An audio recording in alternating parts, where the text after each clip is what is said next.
Good evening, everybody. Welcome to the third episode of the Students Podcast. I am pretty excited. I don't know how this keeps happening, but somehow I keep managing to bring on guests that have some kind of connection between each other.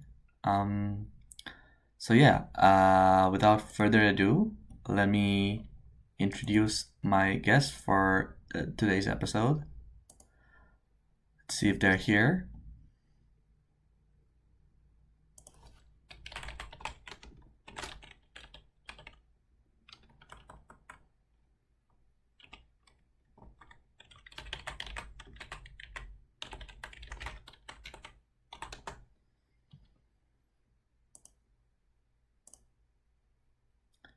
They might take a while to connect. I know they said they might be a bit busy.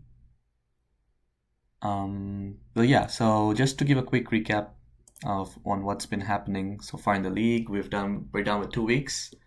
So each team has played two series already, and we've kind of took a break for the next 2 weeks. So this Sunday and next Sunday, we won't be having any games. We're gonna be basically enjoying TI season with everyone else. Just enjoying TI, watching some fun games. This year's TI actually has been crazy, and there's been a lot of long games that are gone over 60 minutes. So it's been quite fun to watch, quite fun to follow. Do drop in chat what are your thoughts on this year's TI, how it's been so far for you, how you're doing in fantasy, anything like that. As for the league itself, we've had the first week was normal. Second week, I think there might have been a few games that might have been a surprise to some people. Some people might have predicted otherwise, and they might not have expected these results. But yeah, we'll talk in more details as my guests start to arrive.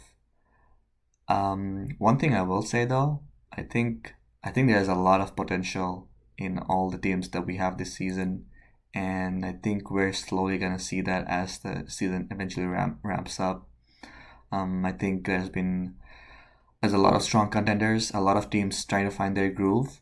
So yeah, I think it's been quite fun to watch every team's progression, how they're doing, how they changed things from the first week. A few teams didn't have their full squad in the first week, for example, in the pools team. So they only got together in the second week, and so it's just a matter of evolution for every team. I think the first at least 3 to 4 weeks, every team just take the time to figure it out. I don't know how this break might affect teams. Because when you are in a groove, you're in a groove of playing matches, playing week after week, and you have certain game plans and settings to work around basically. But the break might be a welcome relief for some people, which gives them more time to gel as a team. It might be a hindrance to others who might have found their groove and wanted to be in that zone of okay, we found our groove and we want to keep playing matches. I think it's also a good opportunity to maybe scrim for some of these teams. Um, get to know how they're gonna have a sort of connection with each other, and yeah. I think with respect to the specific matches, again, we'll do a deep dive with our guests together. Um, for now, I think there's been again. I'm really excited about the TIs. Honestly, we're just waiting for our guests to arrive. We'll get right into it once they do. Um, yeah, just looking at the TI games. I think let me see if I can pull this up. Or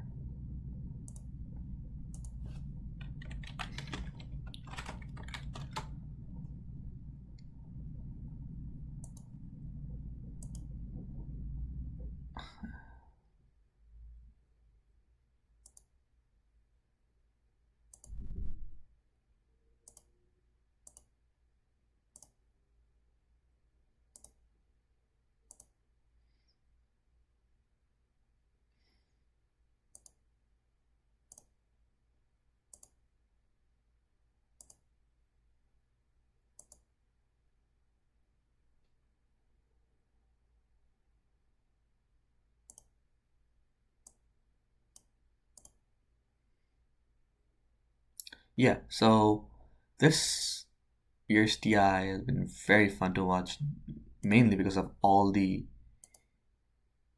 games that have been going on for so long. It's like feels very crazy just to see the team breakdown, Team Vision, Prior Vision, Team Spirit have been the top two teams, basically just winning all their games. So do state in chat which teams do you're supporting, which team do you think will fit will basically be your top contenders you guys think are gonna win. I think it's just gonna be Team Pride Vision. Personally, I think they're looking extremely strong. They've had good Hello. performances throughout the season. Okay, we have our first guest in chat. Hello, good evening, Dusty. How are you doing? Hi, Sava. I'm chilling. How are you?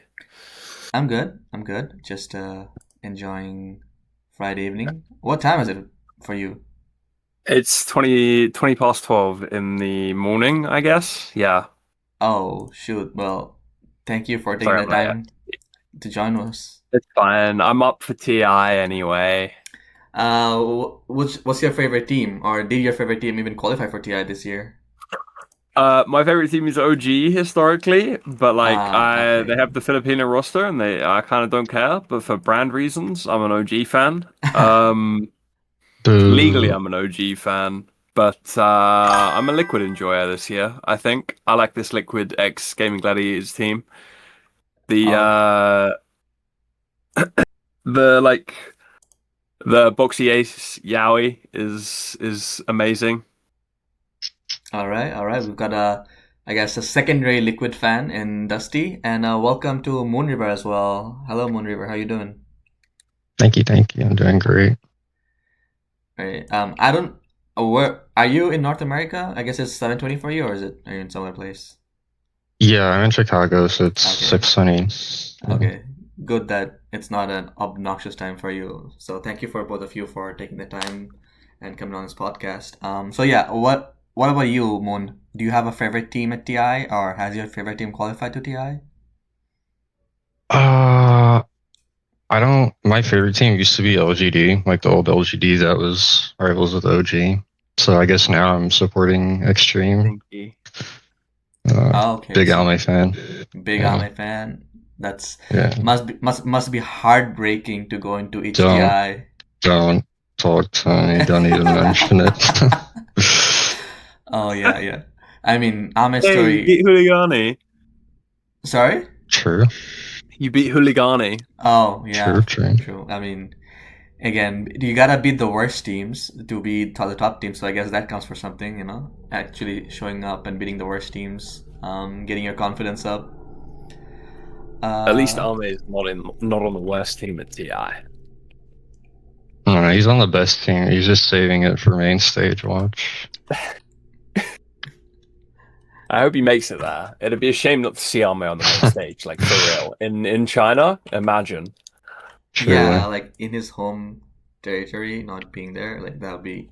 I don't know. I mean, I don't. The Chinese teams don't inspire much confidence in me, so I don't know if they're gonna make it or not. But it I think definitely. especially this year, I know people talk about like home turf advantage, but I think because China's been doing so poorly like lately in Dota, I think there's actually like a lot of added pressure for him being in Like China a this year. joke on the yeah, I agree. Yeah. All right, so we're gonna talk about TI, I guess, a little bit more or less later in the podcast. So let's get into the LD2L season so far.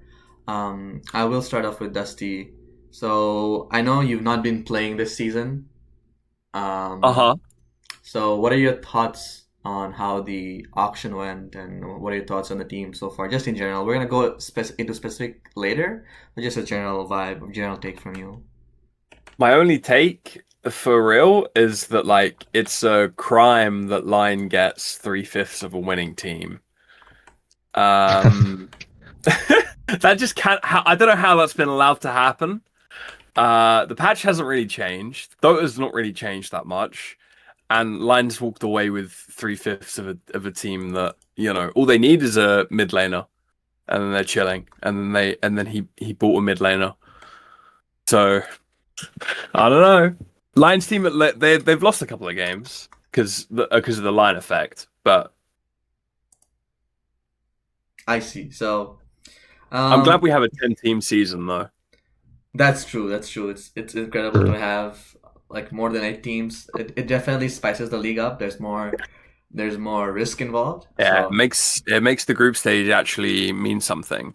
Because I'm right. thinking like, it doesn't matter what the Lions team's like, but no, they actually have to qualify. I forget about that. Exactly. Yeah. There's no, I guess, depending on how you view Cryptic's team, there are no easy games. Moving on Oh to yeah, no, actually, sorry. yeah, no, Go no, go ahead. I mean, every team just sees Cryptic's teams as easy free win, so to speak. So whichever team, if any, loses a game to Cryptic's team, it's gonna be a scathing remark on their performances. So on. hasn't happened so far, but remains to be seen if any team is gonna drop a game against them. So Moon, just wanted to ask you about your going into the season. Were there any captains, like once you saw the captain list, or were there any particular players that you really wanted to play with this season? Um, I think I would have liked to play with PVC again. He's been on my team a few times. Um, Great guy. I enjoy playing with him. Other than that, I don't really think so. I'm mostly open to playing with a lot of people. All right, Um, and yeah, then not really any preferences. post draft, did you how did your team kind of gel together? Did you guys do like you guys have a lot of discussions, or was it a more chill team environment? How did you come together as a team? Yeah, so that's the interesting thing with my team. We had 2 stand-ins week 1, so we didn't really get that week 1 experience that most teams did to like figure out our identity. I think that affected our performance week 2 because we didn't get a chance to really pub or anything because our schedules just didn't align. Um, but I think we've had those discussions after week 2, and we've gotten a chance to play together more and stuff. So I'm more confident where we are now. All right, that's lovely to hear. I think you guys again, no team wants to be starting from the back foot. Every team wants to be playing as many games as possible and just vibe together. So I think now that you guys have your entire team together, how does it like?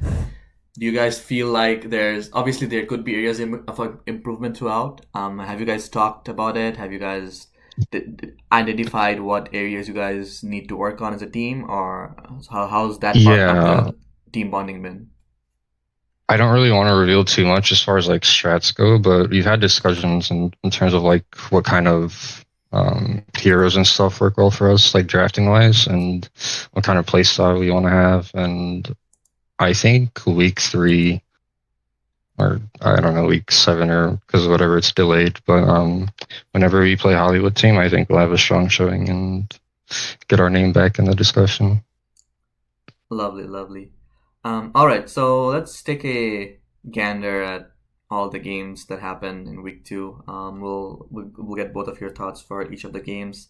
So let's start off with the first game that I see on this schedule, which is the Line versus Champ game.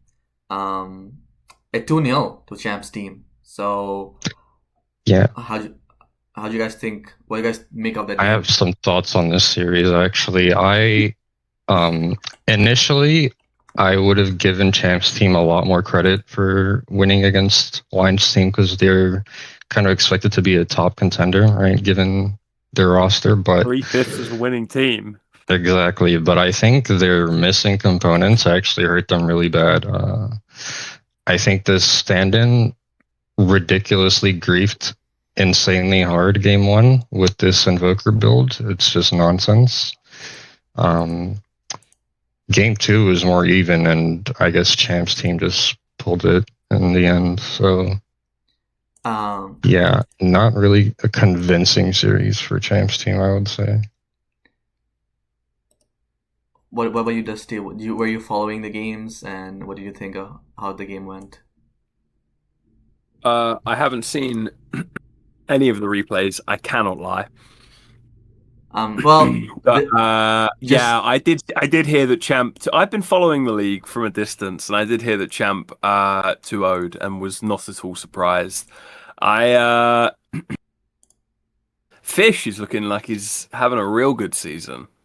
yeah, I mean, Fish went only for 112 to champ, so he picked him up. Like, despite being an ancient player, ancient captain with limited budget, Champ somehow managed to also bag Yeah, another it's ancient player crazy. for a cheap amount. So it's definitely showing in his performances. And I think a big reason for why they're also winning this game is Ultralisk is dominating as well. Like, look at the stats: 14, 4, and 13 against an ancient one or ancient two mid laner being Archon. Like, that's no mean feat. Like, that's a big reason as to why they dominated the first game so hard, I think. Yeah, I think also like they just picked better heroes, maybe. I mean, Lifestealer is pretty solid this patch, right? It's So pretty good this game. It's a pretty yeah, good Lifestealer game, it was a and they first pick first picked it. Lifestealer. And they So first picked it. uh, Yeah, a little bit left, a little bit wanting in the drafting, I must say. That's Line has done. Picking Tiny I Carry think into Lifestealer, that's wouldn't be my choice as well. Go ahead, Moon. Well, I was gonna say, I think if you don't look at the carry matchup, I think they actually have a solid draft online team. It's just a lot harder to execute because you need to do this like Invoker Magnus Zeus combo, right? Where yeah. Tiny just running around blowing up It's supports. crazy difficult. It's like Yeah. I don't know. This is like a really good draft. I actually really like it. Um, On which but team? it's just like Line's the team? Dyers, yeah, Okay. Line's team. It's just really like extremely difficult to execute. Like your timing on Tiny is really weird. Um, it's like really early against these heroes, I guess. Do you think Wings messed up by not Has going to for a be. BKB? No, they have Cool and Lifestealer. Yeah, not the most amazing BKB game. I think you need It's not the a lot of build. other It's items just too. like Yeah. it's also not his build or his timings. I'm just saying that like your timing on Tiny, you have to hit your farm really early, and you also have this like possible Zeus that is kind of weird. But you have a lot of like global potential to get pickoffs around the map. So if you get an early Shadow Blade, you can just hunt.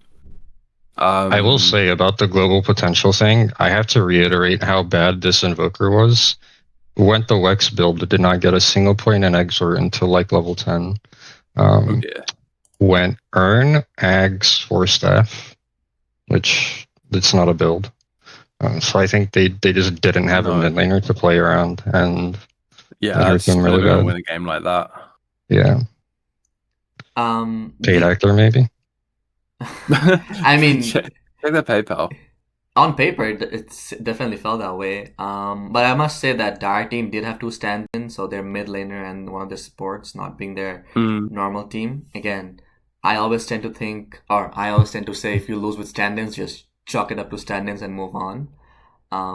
Maybe you could attribute that status to the first game.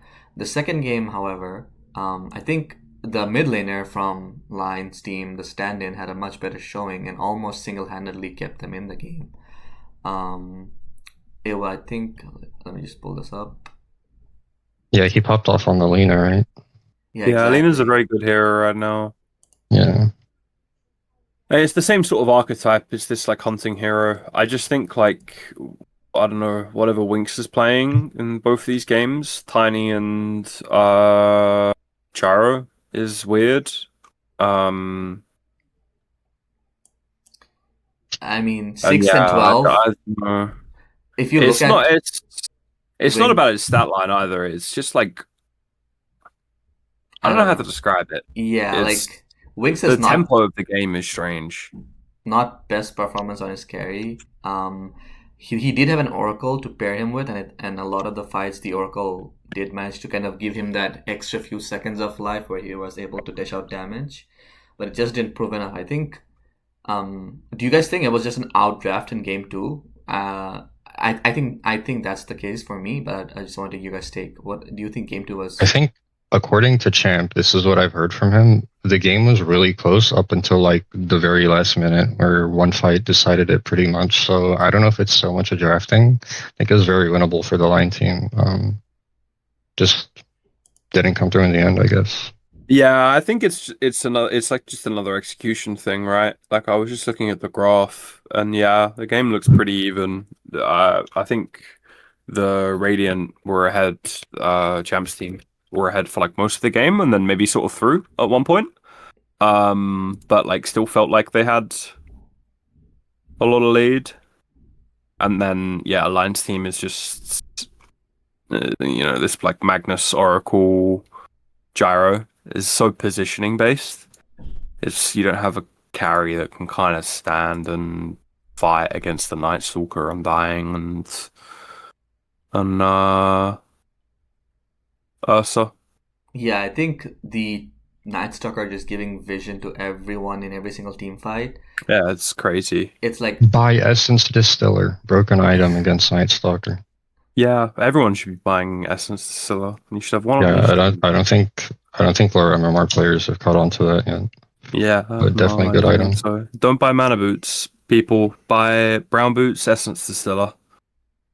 well, we're out here licking strats, folks. I guess for Dusty it doesn't really matter much. It does not matter for me. I'm just trying to get people some MMR. But yeah. Two things I wanted to say about this matchup. I think a big component of what made last season's winning team work is their offlaner being so stable, which gives a lot of room for Rinks to, do his ricing and come online and stuff, which he doesn't really have now. And also for Champ's team, I think Ultralisk is a very underrated player. I've watched his laning the week 1 matches, and he dumpstered Gambit pretty hard. I'm sure he at least drew lane against, what is this, standing like Ancient 3 or something. So yeah, very good player, value. Yeah, I think with how they've been slowly gelling together, Champs team does look to be getting better and better every single game they're playing. So I think they're one of the teams that are going to be, as I said earlier in the podcast, they're going to be the ones that are slowly powering up. With Lions team, I think they need to figure out their drafting a bit more, because as Dusty rightly said, the offlane situation is gonna leave their team with a lot of gaps to fill in terms of team fighting. So I think if they don't address that with other heroes and not basically make up those gaps, it will probably be difficult for them. Yeah, I think you put Space Cowboy on some greedier for than Oracle. He's good at the saviors. I know he plays a lot of Dazzle in the season I played with him in Seal, but I think for this, I know specifically you want a 4 that like soaks the farm that line isn't getting. Yeah, Space Cowboy can win games solo if you give him a hero that farms a little bit. And I also think if you're picking the same 3 over and over again, it needs to be like, you can do this. You can just first pick your 3 in every draft for an entire season if you want. You can first pick any hero, first pick or any role. Sorry, first pick in a draft for an entire season. It just needs to be with like a bit more purpose, and that's sort of what I mean about like. It lends to Moon's point about picking Space Cowboy or farming for. You just pick Centaur every single game, first pick, and then you pick Space Cowboy, something he can farm on. And Space Cowboy just sits in the lane, he stacks for the Centaur, while Centaur sits in the lane, gets XP, and then they swap. And then Space Cowboy goes and plays his game, and the Centaur farms in the jungle. And like that's, and you just rotate out. And then eventually they have to ban Centaur, and then you just do it with Magnus instead, But you practice that like flow of gameplay, and then they'll get better because they've got all the right pieces to, they've got 3 out of 5 pieces to win a season. Yeah, absolutely. I think if they're offlane, like clearly picking the right hero for the mid, just don't pick him Invoker. That's a hard hero right now. Well, it's a hard hero all the time. Yeah, I think. And yeah, pick them leaner instead. I think with average being there as their usual mid, it would look a lot different. I think he's a more Oh yeah, of course. consistent mid player. Ooh. My bad. This is a stand-in. Yeah. So would like a small prediction from you guys in terms of both these teams. Which team's gonna be top 4? Which team's gonna be bottom 4? Ooh, you wanna go first, Dustin? Oh, yeah, sure. I mean, Champ's team is going to be top 4. Okay. Yeah, I would agree with that. I'm expecting unless they face some- us, of course. Of course. Of course. Of course. All right. So that was the first series. Moving on to the second one, we had Copus's team up against Cryptic's team, which is the meme team. I mean, again, this series, again, just because of the What is memes, Cryptic doing? I don't Isn't know. this the series they went A-round or something? They just went all They 5 mid. actually. Yeah. He's Cryptic's cooking. He's cooking something in the lab. I'm a believer. He'll pull out like a random series where he just owns, and everyone will stop doubting. So I don't know if you guys noticed, but do you guys see what the vision here is with his team, or what he's trying to do here? Because I initially thought it was just playing off of the Bloodseeker ulti. Like, they just want to kill people just with that. Yeah. But, again, do you think that counts as a legit meme strat? Yes, this is 100% a meme strat. Okay. For sure. Even the lion, because even the lion moving in the Z-axis. Right, procs. right. Yeah, so even lion does it. It's ridiculous. And of course, they've all bought 4 staffs. Of course, yeah. So 4 saves. they're full on committed to the bit. Again, I don't want to deal too much. I don't want to talk too much times into the game itself, just because whenever you have this kind of situations, you're always gonna have some sort of disadvantage or some sort of you're gonna be bashing your heads into the wall playing this kind of drafts. One thing I do want to talk about is that while Daddy was not available last week, they had a stand-in in La and he did perform pretty well. And I guess La was again a stand-in this time around, but for a different player, I think. And Mal Daddy went Spectre mid. Do you guys think that that's a strat that Copless might employ, which is put Wild Daddy mid and give him pause 1 heroes? Because their team is gonna be, again, has a pretty low MMRs on the other players. Yeah, as long as Copless doesn't shit the bed. Sorry, can I swear on this show? Yeah, absolutely. As long as Copless doesn't shit the bed in the offlane, there's no reason this team should lose to anybody, really. If they're at full form. I don't know, especially when they've got Lur standing in. Criminal. Lur's a great player. That's a rig stand-in right there. Yeah.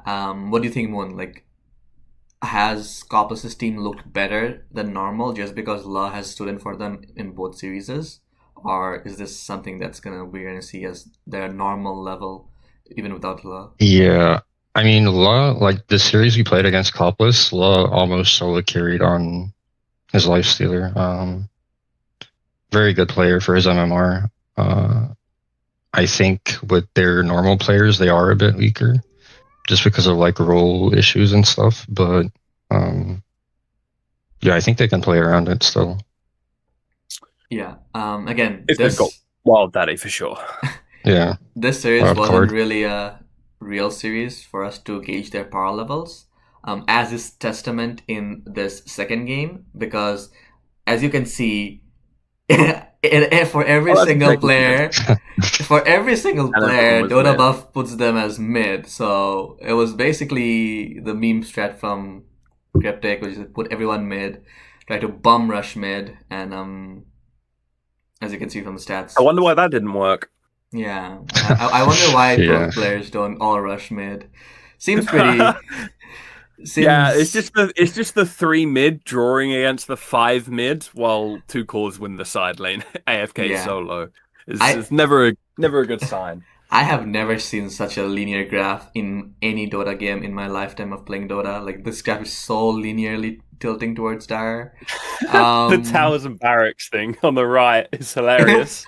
this is just crazy. This is just insane stuff. But yeah, Uh, I this wonder if Cryptic is gonna figure out a meme strat that is gonna work, like I think at Listen, some if you want point. some meme Monkey King builds, Cryptic, if you're listening, hit me up. I got you. yeah, I guess maybe you You can got some even tech.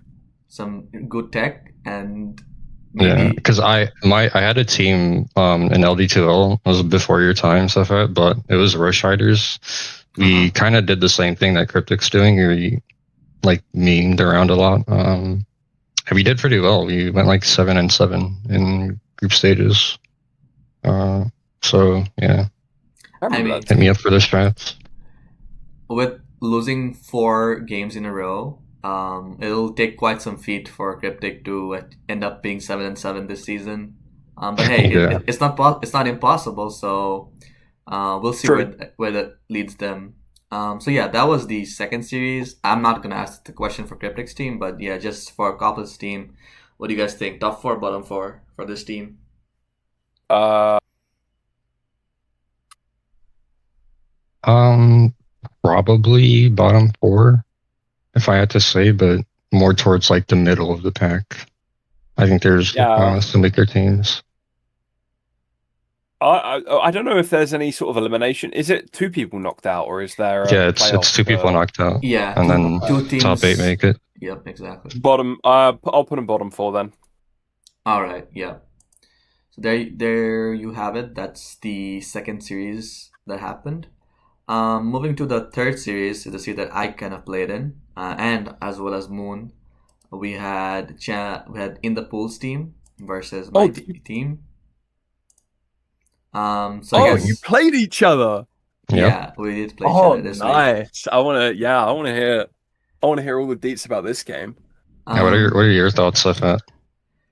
I think first and foremost, I did feel like there was a pretty big issue on the off lane. Um, I think the other 2 lanes, it was pretty even, or you guys might have even come ahead sometimes in the other lanes. I don't know why Dota Buff says every single lane was won the first game. But yeah, I think with regards to your offlane, I think that was a little bit of a, let's say, situation where we kind of focused the draft towards. I focused the draft towards. I think you played pretty darn well on Snapfire. Um, and I we, think I griefed that game on the Snapfire game. I think my build was incorrect. Because you guys pulled out a 24 storm pick and like a pretty sick storm game, and I try to itemize for it by going like first item rod, but I don't think that was the correct play when the storm's just jumping in on us. I think that's more of a chasing people item. Mm-hmm. in hindsight, what would you have done then? What would you have done your build to be? I think I just go the right click build from the start, and try to play more aggressive. Like, so whenever the storm zips on me, I just try to click him down. Because I went like the more magic build with focus around my ult and stuff, but I couldn't really ever get an ult off with Gambit just zipping on me. Yeah. But winnable game still. We almost won, and then we went tier 4s and just died to like 4 buybacks and lost the game. Yeah. The graph is pretty crazy. It was an almost 74-minute game. We had the game. It according to the graph, we quote unquote had the game till 54 minutes. But being in the game personally, I never felt like we had like I felt in control, but I never felt complete control. You know when you're closing out the game, you have that vibe with you that you know you can close out the game, but even though this graph says what it says, I never felt in that. And then, as you can see, there was like a huge network swing almost a 22k advantage towards you guys around the hour mark. And I was a bit surprised that you guys weren't able to close out the game like soon after.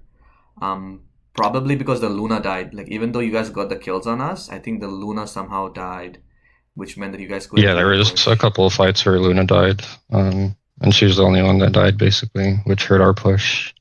Yeah. But also, I want to give a quick shout out to, how do you say this guy's name? Phoenix on the Tusk. Insane games. I think he was like, what, 6-0 and 6 by 10 minutes or something stupid like that. Just all over the map, ruining all 3 lanes. Great game from him. I mean, Yeah, Tusk is very strong right now. If you can Yeah. play it, it's very versatile. It lets you do a lot around the map. Yeah. cough cough, I would like to take credit for drafting a lane which enabled him to do that. But yeah, like ever the drafter. Honestly. yeah. I'm exactly the same. I'm exactly the same. Like what other lane combo with the Tusk is gonna enable? Yeah, of course I did course. that. I knew exactly. He was like a bot that I controlled. I put him on Tusk, and I knew what he was going to do the whole time. Exactly. But yeah, big props to Phoenix. I think he had some pretty good saves, and then a lot of good crowd control with his spells. So that really enabled us, and I think a lot. Also, just being a nuisance on the map. We were like chasing him around our tier 3s at like minute 15. He was just being a fucking menace. I think there's I mean, I wanted to ban Roost Tickies instead of banning either the Spec or Juggernaut. But I also wanted to see if we could beat the Tickies. You know, that kind of ego that comes with, oh, let's see how good this hero really is, or this team really is on this hero. Even though we did manage to beat the Tickies, I think as you'll see from the Game 2 draft, I realized why I need to ban it. So yeah, I think first game was definitely us lacking in the making sure we close out the game to the best of our abilities. How did you see the second game, Moon? The second game, I think, was probably just an outdraft. We 23 picked AM, and we just opened ourselves up to a PA. And it was rough, and I don't think my 18 pick was strong enough to really do anything against her death ball when you hit your timings. I think there's a lot of better heroes I would 18 pick or 8 pick my Moon personally. I'm surprised. I'm surprised the Earth Spirit went so far in the draft, and it got immediately picked out the second stage. Yeah, I was gonna ask for it on the 14 pick right before you guys picked it, so that was unfortunate. I should have just asked for it on the 8 pick. Yeah, I think this hero is very first pickable. Before this second game, did you guys have any discussions as to if you want to rotate or switch things around, or like specific hero picks, or did you guys just go into the game with like any preset strategy you had? Like, what was the discussion before the game? Not a lot of discussion. We just had some thoughts about our draft game 1 and like what heroes enable us. I think we started off the draft pretty well. We just didn't round it out too well with my pick and in the pools. Right. And I guess I want to ask this question. Do you guys expect us to switch our roles around? Like, or was that a shock for you guys? Or were you prepping the draft? We kind of did. Yeah, because I knew that's like something you've talked about too before on this podcast and stuff, is your biggest strength being how versatile your players are in terms of roles. So it was like on our minds, but it wasn't something we could really like fully prep for, you know? Okay. So the draft did catch us off guard in that sense. Right. So I mean, just for anybody who didn't follow this series, we didn't have Nurch this series, so we had a stand-in, and the stand-in we got an offlaner, so we put him in offlane, and even the stand-in was very flexible. They were like, I can go anywhere you guys want me to. So I just put him stand-in. I played pause 1 the first game, and then looking at you, Giraffe, for ever doubting me playing pause 1, thinking I can't win the game for my team. Cough, cough. But yeah, so I played pause 1 first game. Gambit was pause 2. But the second game we decided to switch things around. We put Phoenix on pause 1, Gambit on pause 4. I went mid. So you see me here playing mid Shrek, Gambit playing pause forward Spirit, and Phoenix playing pause 1 PA. I think yeah, so I think that was just like the anti-mage pick, as you said, probably felt a bit rough. Did you guys think there was a better answer to the Leshrac? Like in hindsight, would you have picked a different hero than anti-mage to deal with the Leshrac? Yeah, it was between Wraith King and anti-mage for us, and our carry felt like he could perform better on anti-mage, so we went with that. Okay. But in hindsight, we probably would have picked the Wraith King instead. Yeah, I think the anti-mage pick into like leaving the PA alone definitely made the game a lot harder for you guys to execute on that regards. I just want to know one last question to you, Moon. Did Rue feel targeted with the bans? Did he feel frustrated, or what was his reaction? Not so much with the bans. I think it was just the lane game one. You guys picked a very strong lane, shut down his techies pretty hard, and he felt that for sure. All right. Viper Tusk. Your final thoughts, Dusty? Viper pickers, you. All right. All right. So yeah, what do you guys this verdict in terms of top 4, bottom 4 for these two teams? I guess Moon... I would say we're both kind of middle of the pack. I think we're pretty even in terms of strength.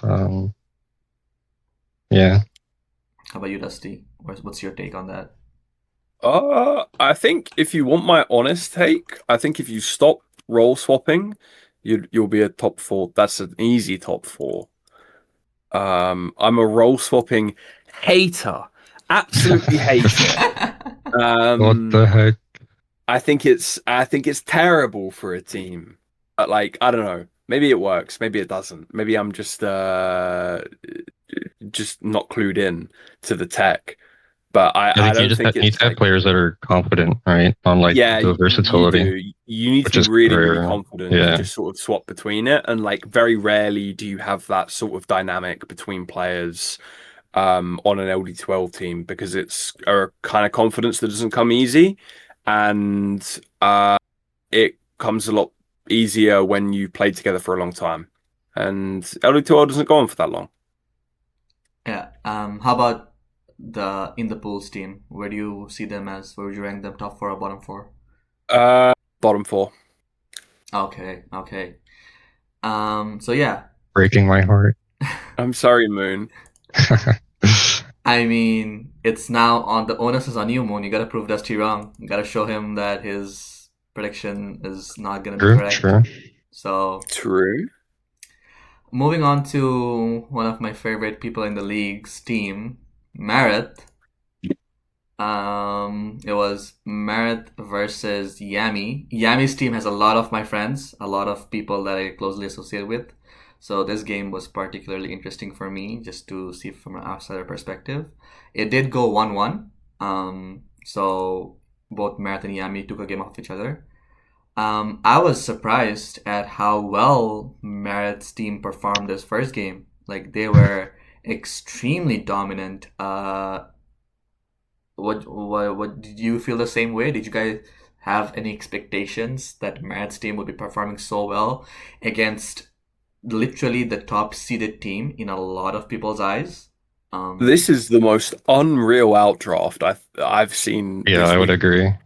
I think whoever drafted for Yami's team fell asleep at the wheel for this game 1, and you just go next. If I'm the drafter for this game, I just apologize. I'm like, sorry team, I fucked this. Go next. And maybe they did that because of the 1-1. Yeah, Quite possibly. I think one key information though, like Yami's team was missing their regular pause one player. Oh, So okay. Standing so as well. Makes m- sense. maybe that kind of Yeah, shuffled up their strats a Battle little Fury bit. Spectre is strange. Yeah, and I don't think anybody yet. So Marriot's team had their full team. I mean, I had a really big question mark over how well Wills would be able to perform in this league. But he's actually been extremely solid for Merit in the first week and the second week. So I think Merit being just a stable offlaner and having a mid laner who can keep with him in terms of farm and levels and net worth from the mid lane, that just means that they can take control of the game and leave the space that he needs to be able to just go out on the map and farm. Um, I, how about you, Moon? Do you think Merit's team has finally been able to unlock its true potential, and we're just gonna see them go up and up from here? I've been a Mayor's team believer from day one. I think this team is very slept on. I think Grape Slice going, what was it, 10-3 and 17 on Snapfire as a Guardian 1 player super overperforms for his MMR. Will's definitely one of the most value picks in the draft, $50 for a mid. Very stable player, I think. Watkins too, great support for his MMR. I think they just have a really well-rounded team, and they just need to find their flow, and they'll start performing even better. Yeah, I think they have found their flow that you're talking about. So that was the first game. It was only 27 minutes, which is just shows you how much of a stomp it was. The next game was probably a big injunction as to how badly Matt can perform if his lane doesn't really go the way she wants it to go. They were stomped on the reverse side, 56 and 21, which is insane. Like, you win the first game 41-15, and then you come out and then you lose 56-21. But again, first of all, big props to Yami's team for really coming back with a vengeance, quite literally having the vengeful spirit in their team. They had Ripley Loki pop off on the mid Necrophos, and I think that was a big part as to why they weren't able to deal with the mid Necrophos mid that Matt's team were with how they're lined up. But I think, do you guys think that picking Necrophos 24th when Leshak was picked 23, do you not think Leshak beats Necrophos? Or was there just a skill difference there? I mean, it might be a skill difference, but I don't think it's like how... Can I click builds and see? Oh, I can. Nice. Okay. Loki, I hate your build. But aside from your first 5 minutes of items, yeah, it's not as bad as people think it is, because you're really, really fast, so you can run away from Lesh. You're a natural one buyer, and Lesh's damage, the edict is pure. It doesn't, as far as I'm aware, it doesn't get amplified by Ghost Shroud. It's magic damage. Right. So if you're disciplined, then you can definitely. It's not a bad matchup. You have an insane amount of sustain, and a lot of the lane against Leshrac is this poke, and then I'm gonna dive you. I'm just gonna run you down under your tower. I don't care if it hits me. And yeah, Necro is ideal for dealing with that. I think also it's another one of these heroes that I'm surprised is making it to a 24 pick. Yeah, very disgusting hero right now. In my experience, I would say this lane matchup is relatively even. I think it was a bit of a skill diff. If I was the Lesh player, I would play the lane to just shove out the waves and go stack my jungle camps and just trade farm with the Necro. You can't really sit in a lane against the Necro. Mm-hmm. Do you think that in hindsight they should have picked a different support combo and not Shadow Shaman and Snapfire? Or do you think Merit's team, they just needed a whole different draft to deal with what? No, I mean you essentially lost 3 lanes, right? Because your Centaur's build should have been a Helm Dom, because it's just the best item in the game. Rank 1 Helm Dom merchant. But like you've won 3 lanes, or from our S team, you've lost 3 lanes. It doesn't matter that technically Dota Buff says it's a draw. Your Centaur is perfectly happy to go to the jungle while Gotham causes 44 assists worth of mayhem in 40 minutes around the map. Oh, I didn't even notice that. That's crazy. Yeah, 44 assists on Gotham. Holy you do get the assist just from the charge. So Right. I'm not going to overhype Gotham, but that's my goat right there. 50 out of 56 kill participation. Yeah, is pretty insane. that's absolutely nuts. Yeah, this is a nut stat. $36 player, by the way. Very underrated. Yeah, and between that and the Necro, you can absolutely see how this game gets away from the Mareth team. This has just got to be down to like some poor laning. Like the first 5 minutes of the lanes went badly, because if you look at the graph, I get a feeling this game was won when the Yami team were good and ready to win it. Right, I think it's a very even game, and then it sort of just slowly gets out of control as this Necro gets online. Nothing is really done because you don't really have any great natural tools. Pango like has a 12-minute Mage Slayer. It's not terrible, but like you need 6 to do anything, and you don't naturally do a lot of damage. And if your Lesh loses lane, how are you going to gank this Necro? Yeah, I think Ripley Loki is probably, I would say, the best mid in the pool, and I think if you give him a favorable matchup with the 24 pick like this, he will just run away with the game like he did here. Yeah, I think it's just as Dusty said, the Radiant team just bided their time, made sure they got their items, and then once they got their items, it was just like, okay, now we're just gonna take over the map, overpower you on every single lane, just push our advantage. So pretty clinical draft execution coming out from Yami's team. They seems like they really took the first game loss to heart and came out and showed why they are the number 1 team in a lot of people's eyes. So having said that, I guess my question to both of you is then, where do you guys see these 2 teams? Are you still gonna put them top 4, bottom 4? Where do you guys see them? I think this Yami team's definitely top 4. I agree. Illegal draft, I think, in my eyes. And how about Yeah, Marith, I would say, is pretty middle of the pack for where they stand right now. They could go up, they could go down. Depends on if they continue to gel well together or not. I'm gonna put And how much Inno tilts. bottom 4. You're thinking the bottom 4 team? Okay. Yeah, I think Marith's team has shown that they have kind of clicked in terms of what they can do as a team, but I think that eventually devolves down to how are the lanes going. So I think the next step in their evolution as a team is probably to figure out, okay, we know as a team we've clicked together. Now it's about figuring out what to do when the game goes a little bit out of hand. How can we come back from losing situations? So that will be the next step in this team's evolution.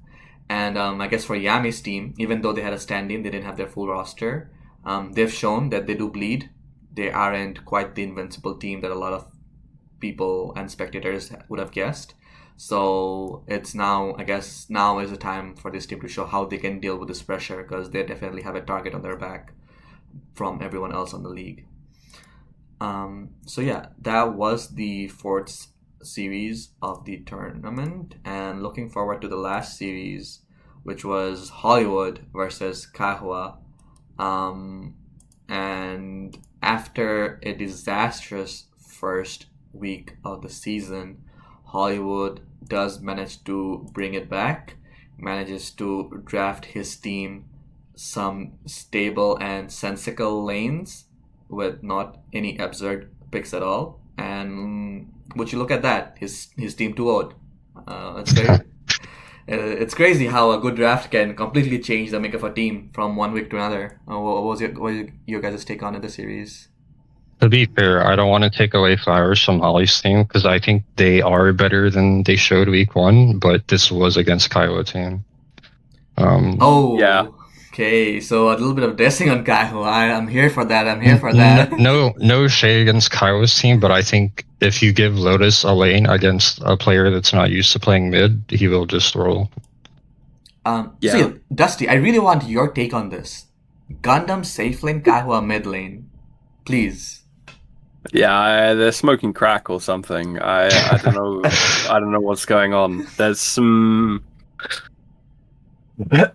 questionable decisions being made in the organization levels of this team. I don't know what the manager's doing. Do you think there's a little bit of infighting going on between Kaiwa being captain, Kyrix being captain? I don't know. Both fighting over who's gonna control the team? Because Kaiwa was quote unquote a replacement for Kyrix as captain, and then he drafted Kyrix. So do you think there's a clash of ideas there, or do you think Gundam is trying to establish his own ideas? I have absolutely no idea what's going on inside this team. I I think it's extremely cursed. I think it's a real mess of players and personalities with no seeming cohesion. And their 0-4 lineup is maybe proving that. Yeah, I mean, Moon, from the outside perspective looking in, do you think, again, I know a lot of people I've talked to have used the same word that Dusty just used, cohesion. Do you think this team has the potential to ever reach that cohesion that all the people are talking about? Or do you think they're going to have to find a way to draft and play the game that doesn't necessarily revolve around creating a cohesion? And is it even possible in how Dota has been played on this patch? I think you need to have some level of cohesion to play the game as it stands right now. And looking at their lineup, I don't really see anyone that can confidently shot call for them. Yeah, it would usually be the mid, but Kai was playing off role, so it's a lot of added pressure. Yeah. I did watch this series, by the way. I think they did have a decent shot to win. Just a few minor mistakes that added up over time. Yeah, I mean, again, it does seem like, one of those more steadier curves that eventually just balloons out of control around the 27, 26 mid mark. So yeah. It definitely does seem like Hollywood's team had them throughout the mid game onwards. Again, this is honestly the type of performance I expected to see from Hollywood's team, and I think this is their base level. So big props to Hollywood for shaking off whatever he was smoking from last week and actually coming out with a plan this week. Even though it is, again, as people might say, it might be a Kaihua team, you still have to beat the weaker teams to prove that you are a better team than them. So still being able to manage that. And then it was pretty dominant performance. It wasn't even like, it was a 50-50 game. And, it wasn't even like I didn't feel like they were ever behind the ball in each of the games. So I think having that kind of confidence booster for series will prove pretty beneficial for them. I do want to ask. Go ahead.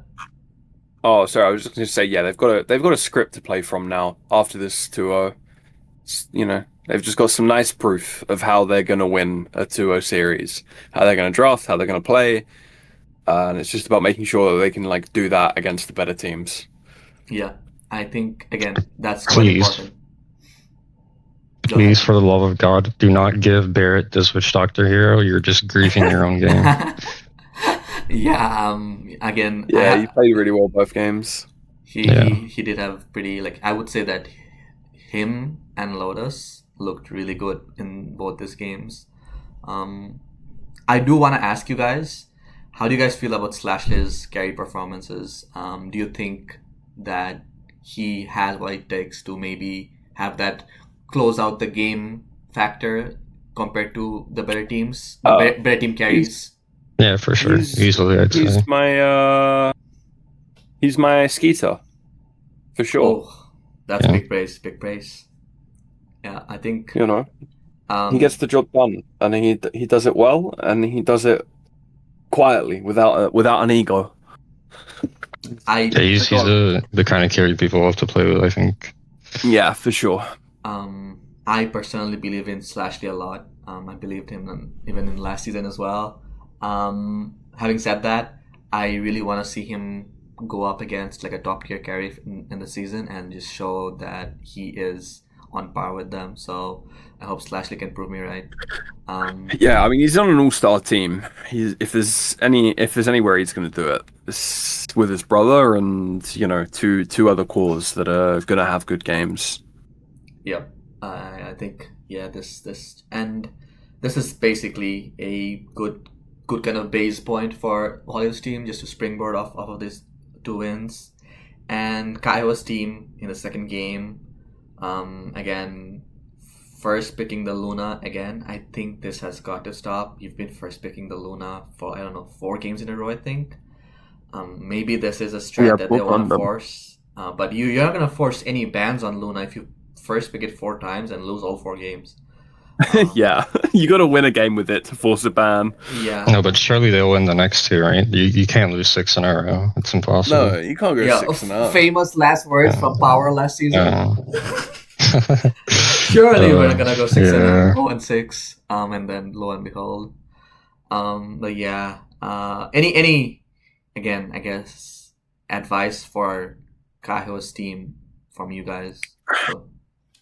Yeah, I've watched his series. I've been giving Kyle tips on mid. I think the second game, especially on his Marcy, he looked really good in the early game. Like he was popping out like 4-1 or something. Just a couple of missteps in terms of plays that didn't work out that really set him behind, especially on a hero like Marcy. I think he just needs to figure out like his hero pool and what kind of style of mid he wants to play, and I've been nudging him in that direction. So I'm excited to see where he takes it. One last point though, like surely you go BKB in a game against Invoker. Yeah, for sure. I think he just felt like he was too far behind at that point, and I think you kind of when you're playing from that far behind, you kind of need to itemize more aggressively. Yeah. Yeah, if you need to go for like an all-out win on one fight. Yeah. Maybe a Basher then instead of Ags, because Ags feels more. I don't know. Ags is okay. Basher would have been okay too. I think it's pretty close between the 2 of them. Yeah, I don't think it matters what item really. I think the Ags is fine. All right. Yeah. So, yeah. I mean, again, Kaiho's team has this break of 2 weeks is probably a big welcome break for Kaiho's team. They can scrim, they can practice, they can talk about what they need to fix. They really need to get their act together within this 2 weeks and maybe gain some inspiration from TI. Maybe they'll see something that they like from one of the pro teams. For sure. Be able to incorporate that. So yeah. It's like Sentinel. Center. From buying Compon. Dusty seems to really have a preference. Have you transitioned to offlane, Dusty? I thought Potm was your mid role. No, I've always been an offlaner. Yeah, Dusty's an offlane enjoyer. Okay. I do want to say one final thing though. I click on Gundam's profile and he only ever plays Luna in LD2L. None of his pubs are Luna, so I'm a bit confused what this Luna obsession is. I'm not sure what they're smoking. Yeah. Clearly the Hollywood team got them high. The second yeah, coming from the Hollywood booth before the game has affected their drafting. So yeah, top 4, bottom 4 for these 2 teams. Your guys' takes? I think Hollywood. I think it's pretty clear. I think one of these teams is not qualifying, and one of these teams has Lotus. All right. So you the same, Moon? Feel the same way? I'm not the biggest Lotus believer, but looking at Holly's lineup as a whole, I'd say they're a top 4 team, and as it stands right now, Kai's a bottom 4 team. Yeah. Yeah, I think that's definitely a fair assessment to make for this particular matchup. So yeah, there you have it. Five series and five, I think, expected results based on the first week of games. This is how the standings are currently right now. Is there anything that surprises you guys, or do you think there's gonna be a lot more shuffling that's gonna happen in the next 2 or 3 weeks? I think we'll see a lot of changes in the rankings for sure. I think Hollywood's going to shoot up. Yeah, I think Champ's going to go probably to like second or first. I mean, yeah, at this point, Yeah, I agree. all the first four I think teams are Champ- tied, right? Yeah, I think like after week 3 is when you really start to see a gulf develop, and I think this champ team should be top, and then it will be contention for second place. All right, so getting some predictions out of you then. I know week 3 is a long ways away. It's still I'm like 15 days away, but yeah, getting the predictions from you two. First up, we have Line Team versus Cobless's team. I'll let Moon go first. What do you think is gonna happen here? I think this is going to be a 1-1. I think people are going to be surprised. I think Lions team's getting overrated slightly, and I think Cobless team is going to surprise them with some weird wild daddy shit that just works. What are you, Dusty? What's your take on it? I am a hard agree. I think Cobless's weakest core role is going to be the safe lane, and that is, well, the off lane is Line Team's weakest component. So I think that might work out better for Line Team. And but that is to say a 1-1. I think otherwise, like, Cobless should win this on paper, but yeah. I think also you have to look at Wild Daddy's playing against 3 of his former teammates, right? So he's going to want to win pretty bad. True. That's true. It is kind of a quote unquote grudge match, if you can say. It is a grudge. It is a real. This is a real grudge match. Yeah. Wild Daddy would want to prove. He'll want to prove a lot of things against his 3 teammates. Not the least Space Cowboy. So yeah, I guess we have a pretty big favor in terms of Cobless's team. So it's gonna be a real spicy match. I think there's gonna be a real spicy match to watch out for. Yeah, I think that'll be a good match to watch. The second game is gonna be In the Pool's team versus Hollywood's easiest team. duo of my life. Case closed. Yeah, I mean, I wasn't gonna ask Moon for because I know. But yeah, so Dusty, what do you think? What's gonna happen? I think this is another banger. I can't lie. This is another 1-1 banger. Oh, come on, Dusty. You can't be on the fence. You gotta be spicy with this one. Okay, okay, fine. It's a Hollywood duo. Oh, okay. There we go. That's what we're here for. I'm sorry, man. I will add, by the way, I was supposed to be on Hollywood's team. We were talking about it before the season, so there's some, it's also kind of a grudge match. My captain abandoned me. Oh wow. Yeah. Okay. So I just see the 4 legend badges and then Hollywood, and I'm like, oh yeah, this is a winning team. Yeah. It is a scary matchup for sure. So next up we have the meme team versus Kaihua. Who's gonna win this one? Is Kaihua actually gonna lose to the meme team? I think he might drop a game, yeah. I think this is a 1-1. Oh yeah. No, Kaihua becomes the first team to drop a game against the meme team. I think so. I have to ask the question. If Kaihua drops at least one game, or maybe even goes 2-0 in favor of Cryptic, do you see a disband option being clicked anywhere? You can't. Not when you got PVC. You got the PVC is like glue himself on your team. PVC. He'll keep any team together. Yeah. All right. Even So Kyrix. for their sake, I hope they don't lose against the meme team. But I'm praying this is a 2-0 for Kaihua, but I think it's a 1-1. Yeah, I mean, if there's any team that Cryptic's memes can win against, it probably is Kaihua's team. So this is gonna be another banger on the lower scale, basically. It's the least consequential banger of all time. Yeah. Or maybe the most for Kaihua's mental. Yeah. If Yeah. I wouldn't want to talk to Kaihua if he even loses one game this series. So yeah, let's see what happens here. Then we come to Merit's team versus Champ's team. What are your takes on this? I think I'm in the minority here. I'm giving the 2-0 to Marith. Okay. That is the craziest take I've ever heard. Hear me out. I know people love to shit on Inno in this league, but I think he's a better carry than Fish. And I think Will's just going to hold his own against Ultralisk very well. I don't think it matters when Inno is playing. I think the skill difference between Champ and Inno is unbelievable. You have to remember, Champ's not fully an offlaner, right? I don't think it matters for Champ. I think Champ is truly one of those players that's like, he just is. He is very good. He's very good. Yeah. Like, and when I say he is his rank, obviously Champ is better than Ancient, 3 or whatever he is.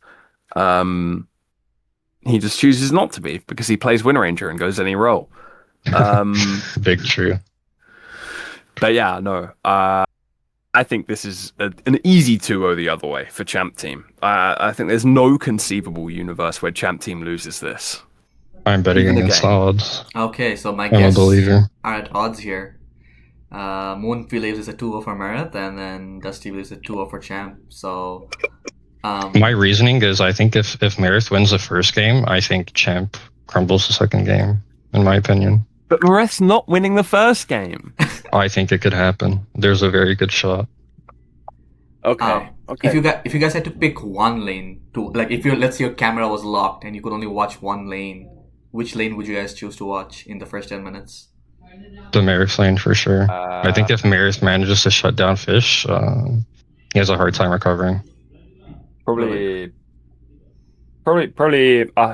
the mid lane, but that's just because I like watching mid gameplay, maybe.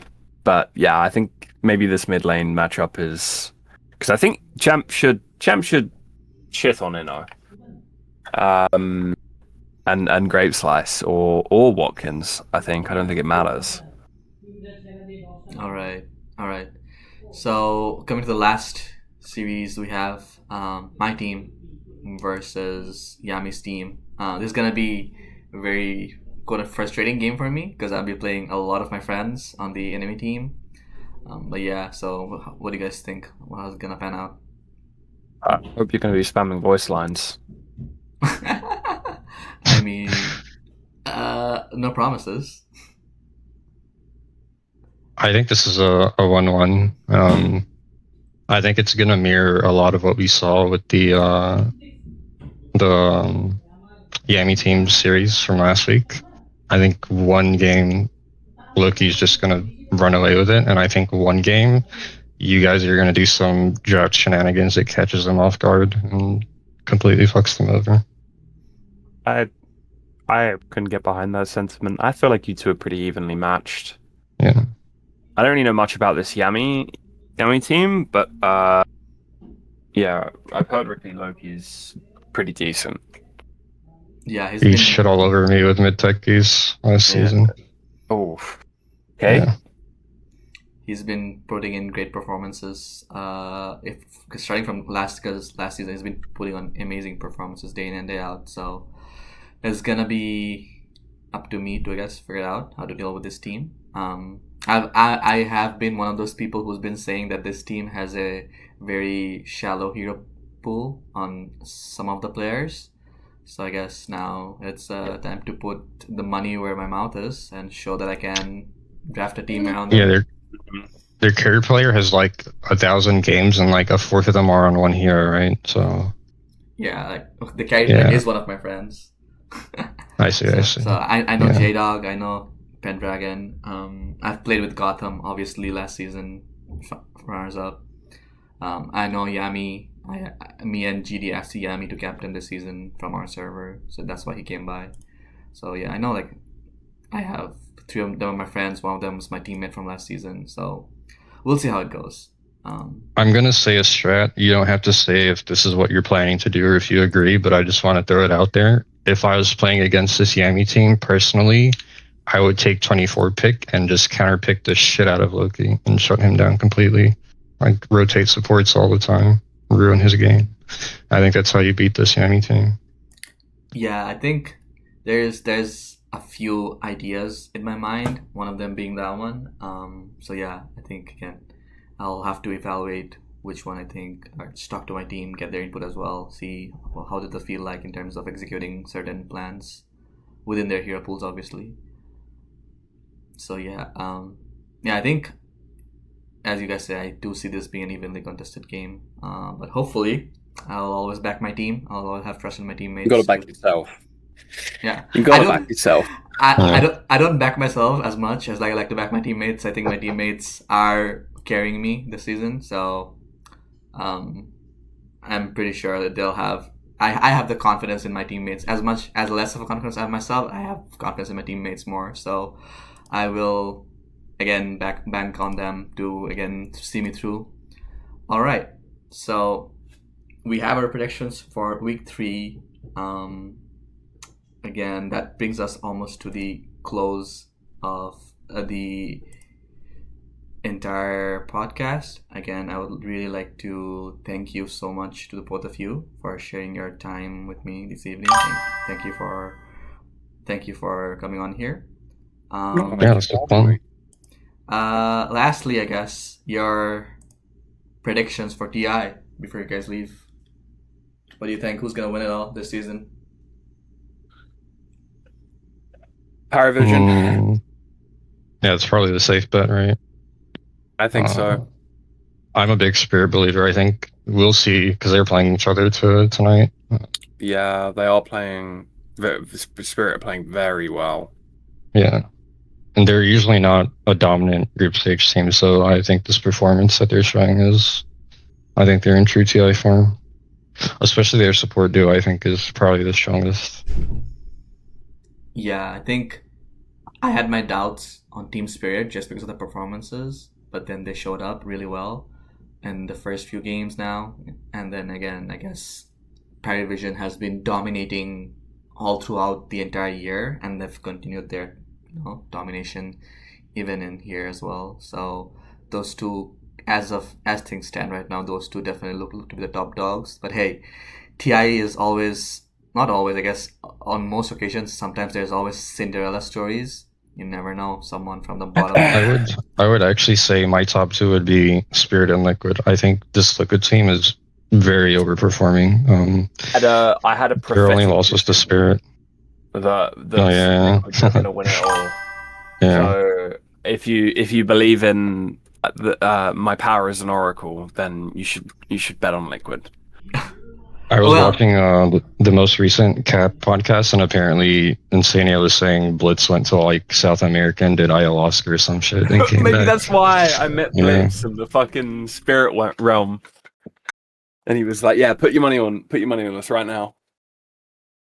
Yeah, I think it's pretty insane what Liquid has done so far, just based on how they've performed throughout the season. So pretty decent performance from them. And I think on that, I wanted to ask, how's your guys' fantastic been doing? Fantastic. Have you guys performed well so far? Or are you guys performing below expectations? I'm doing terrible. I think I'm doing really bad. Hang on, let me put it up there. Yeah, I have like 40k or something. I didn't really get amazing support cards. And I switched my core role to Enigma because I wanted to look at Sumiel's portrait. And I forgot to switch back to Spirit. So I've like griefed myself. What can you do? That's a rough one. Hopefully you can get it fixed for the main tournament and the playoff stages. For sure. I've got mine sorted for the main tournament. Wait, you want to reveal it, or do you want to keep your thoughts to yourself? No, I'm not leaking any strats. All right, that's fair. She wants the That's fair. terrain. Yeah. All right. I all right. need it. Give me what I don't have. Okay. With that, we come to the end of the podcast. Thank you so much again to both of you for showing up. Thank you for sharing your thoughts. Best of luck to Moon for the rest of the season. Hope you have some amazing performances. And Thank you. hopefully, Dusty, we get to see you maybe cast some games. Maybe you cast games on your Twitch or with someone else, maybe Anony. But yeah. I'll be around potentially. Probably I will be. Yeah, I'll definitely be casting some. I'll probably do the playoffs. Yep. Looking forward to it. I'm not going to commit. I might do a guest appearance somewhere or something for the group stage, but I'm saving it all for playoffs. Otherwise, I'll get very burnt out. Yeah, understandable.